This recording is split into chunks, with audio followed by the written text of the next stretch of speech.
Hi, welcome to Hanu food and tips. ఈరోజు నేను మీకు ఈ వీడియోలో టమాటో రసం ఎలా తయారు చేయాలో చూపిస్తానండి. ఇలా రసం మనం వర్షాకాలంలో చేసుకుంటే మనకు జలుబు, దగ్గు ఇలాంటివి వస్తుంటాయి కదా. ఈ రసంలోకి మనం మిరియాల పౌడర్ అన్నీ వేసుకుంటాం కాబట్టి మనకి ఇలా స్పైసీగా తీసుకోవటం వల్ల చాలా రిలీఫ్గా ఉంటుందండి. ఇప్పుడు నేను దీన్ని ఎలా తయారు చేయాలో క్లియర్గా చూపిస్తాను. మరి ప్రాసెస్లోకి వెళ్ళిపోదాం. నేను దీనికోసం ముందుగా 3 టమాటోలను తీసుకున్నానండి. తీసుకొని క్లీన్గా కడిగేసుకున్న తర్వాత వాటిని చిన్న చిన్న ముక్కలుగా కట్ చేసుకోవాలి. ఇలా టమాటాలు ముక్కలు కట్ చేసుకోవటం వల్ల మనకు తొందరగా ఉడుకుతాయి. తర్వాత వచ్చేసి బాగా మెత్తగా అంటే రసం కావాలి కాబట్టి మనం తొందరగా ఉడికించుకోవటానికి బాగుంటుంది. అందుకోసం ఇలా కట్ చేసుకోవాలి. ఇలా కట్ చేసుకున్న తర్వాత చూడండి, నేను చూపించే విధంగా ఇలా కట్ చేసుకోవాలి. ఇలా కట్ చేసుకున్న తర్వాత దీన్ని ఒక వేరే గిన్నెలో వేసుకొని అందులోకి ఒక నిమ్మకాయ సైజ్ అంతా చింతపండు వేసుకోవాలి. తర్వాత ఒక 1/4 పసుపు వేసుకోవాలి. కొంచెం సాల్ట్, ఒక 1/2 టేబుల్ స్పూన్ దాకా సాల్ట్ వేసేసుకున్నాను. వేసుకున్న తర్వాత వీటన్నిటిని కలిపేసుకోవాలండి.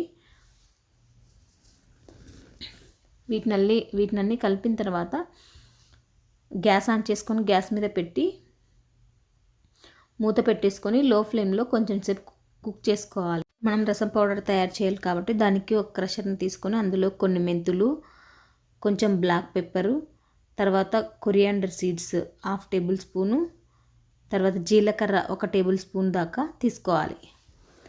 తీసుకొని వీటిని కొంచెం బాగా దంచుకోవాలన్నమాట. అంటే కొంచెం కచ్చబచ్చగా మెదిగేంత దాకా దంచుకున్న తర్వాత అందులోకి ఒక 2 ఎండుమిర్చి వేసుకోవాలి. చిన్న చిన్న ముక్కలు చేసేసుకొని వేసుకున్న తర్వాత ఒక 7 దాకా ఎల్లిపాయలు తీసుకున్నాను. ఆ తర్వాత మనకి ఫ్రెష్ కోకోనట్ అనమాట. నేనైతే ఫ్రెష్ కోకోనట్ 2 టేబుల్ స్పూన్ దాకా తీసుకున్నాను. ఒకవేళ మీ దగ్గర ఫ్రెష్ కోకోనట్ లేకపోయినా ఎండు కొబ్బరినైనా తీసుకోవచ్చండి ఇందులోకి. ఇలా తీసుకున్న తర్వాత ఒక 7 దాకా కర్రీ లీవ్స్ తీసుకున్నాను. కర్రీ లీవ్స్ వేసుకోవడం వల్ల స్మెల్ అనేది చాలా బాగుంటుంది రసము. ఇలా అన్నీ వేసుకొని దంచుకోవాలండి. ఇలా కచ్చబచ్చగా, మరి ఫైన్ పౌడర్ లాగా కాకుండా ఇలా రోట్లో జంచుకుంటే, ఇలాగ క్రషర్తో కానీ జంచుకుంటే చాలా బాగుంటుంది అన్నమాట టేస్ట్. ఇదే జంచేసి పక్కన పెట్టుకున్న తర్వాత ఇప్పుడు టమాటోలు మెత్తబడ్డాయి అన్నమాట. ఇలా మెత్తబడిన తర్వాత ఇందులోకి మనకు కావాల్సినటువంటి వాటర్ యాడ్ చేసుకోవాలండి. మీకు ఎన్ని వాటర్ కావాలో, అంటే కొంతమంది వాటరీగా తింటారు. అలాగా చేసేసుకున్న తర్వాత అది కూల్ అయిన తర్వాత మనం చేత్తో ఈ టమాటో రసాన్ని బాగా టమాటోలన్నీ ఇలా స్మాష్ చేసుకోవాలన్నమాట. ఇలా స్మాష్ చేసుకొని ఎక్స్ట్రా వేస్ట్ ఉంటుంది కదా, అంటే టమాటో పిప్పి అలా ఉంటుంది కదా చాలా వరకు, దాన్ని మొత్తం తీసేసుకోవాలండి. మరి మొత్తం తీసేయాల్సిన అవసరం లేదు.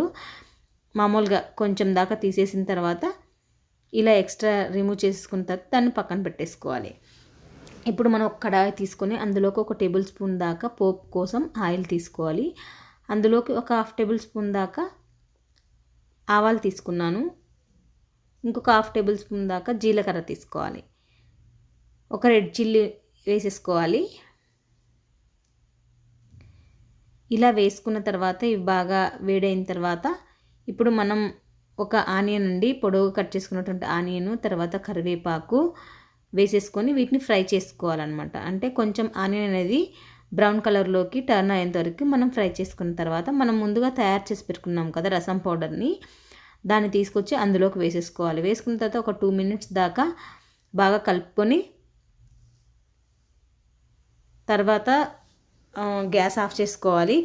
గ్యాస్ ఆఫ్ చేసుకున్న తర్వాత ఇలా చేసుకున్న దాన్ని మనం ఆల్రెడీ రసం తయారు చేసి పెట్టుకున్నాం కదా, అందులోకి ట్రాన్స్ఫర్ చేసుకోవాలి.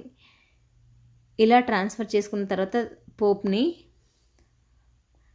బాగా కలుపుకోవాలి. కలుపుకున్న తర్వాత కొంచెం కొత్తిమీర కూడా యాడ్ చేసుకోవాలి.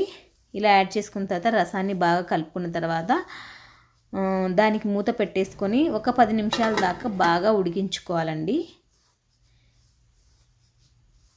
ఇలా 10 నిమిషాల తర్వాత రసం అనేది బాగా ఉడుకుతుంది చూడండి.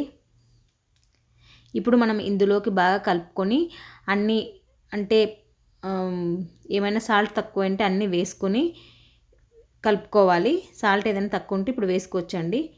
ఇంతేనండి, మనకి ఎంతో టేస్టీగా ఉన్నటువంటి టమాటో రసం అనేది, మిరియాలతో చేసేటువంటి టమాటో రసం అనేది రెడీ అయిపోయింది. కాబట్టి మనకి ఇందులో జీరా, టమాటో అన్నీ ఉన్నాయి కాబట్టి మనకి ఏమైనా థ్రోట్ ఇన్ఫెక్షన్ అలాంటివి ఉన్నా కూడా తగ్గుతాయి కాబట్టి అందరూ ట్రై చేయండి. నేను చేసే వీడియోస్ నచ్చితే లైక్